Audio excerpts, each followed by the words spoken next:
So the patient goes on to say, the days after recovery were a little challenging, but Dr. Hughes's office provides a nursing service that you can utilize, and the nurse I had was so kind.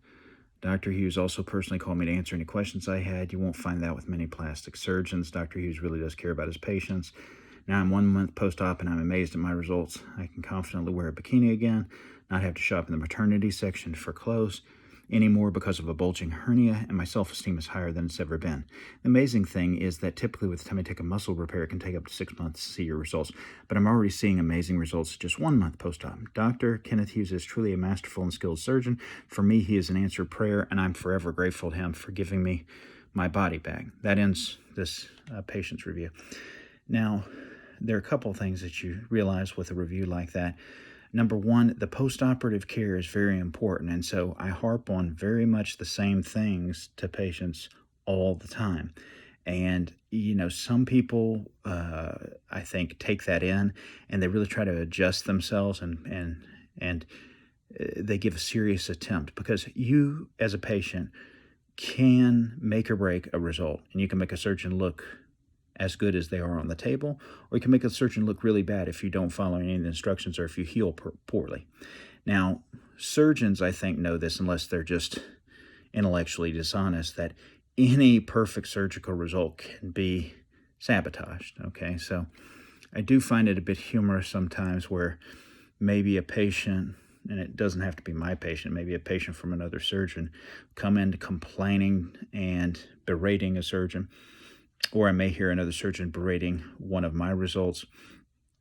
That's just being intellectually dishonest, because I videotape all of the results because I'm genuinely not afraid to show the result, because I'm proud of the result, and it's basically as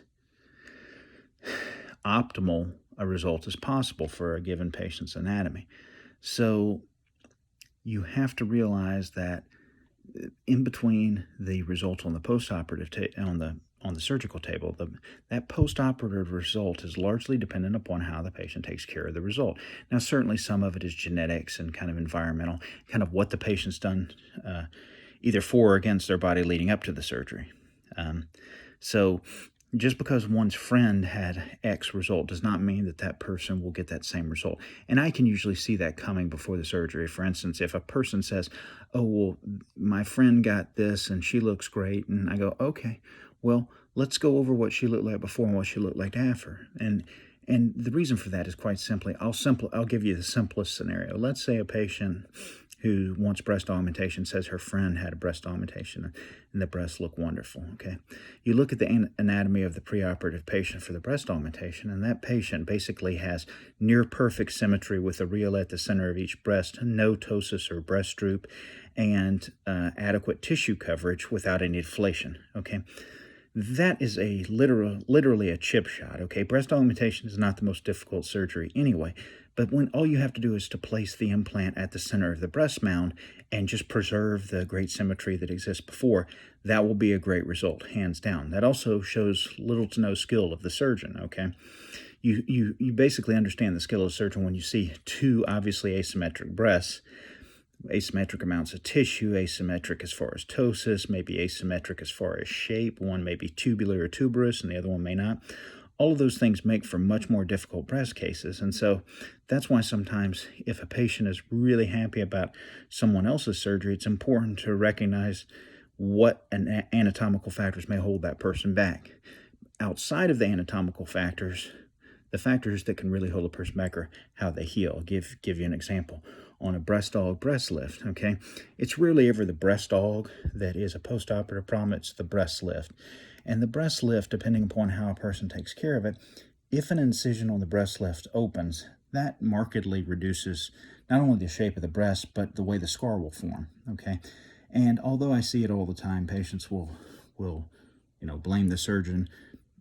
He did something wrong. And once again, if you can put something back together perfectly, put point A back to point B with a thin linear incision that's closed so that it's literally symmetrical and is as basically optimal results as possible, that you can still open those incisions, okay? And it doesn't matter if you have several layers. It doesn't matter if there's, less tension on it than maybe would be normally. All of those things can be obscured, okay? And all those things can be made worse in the postoperative period. So it is a partnership. Make no mistake about it. The best result can be made the worst result if a patient opens. I've had patients before open entire breast lift incisions, really not the entire thing, but let's say a limb, they'll open a limb of it maybe 50%, something like that.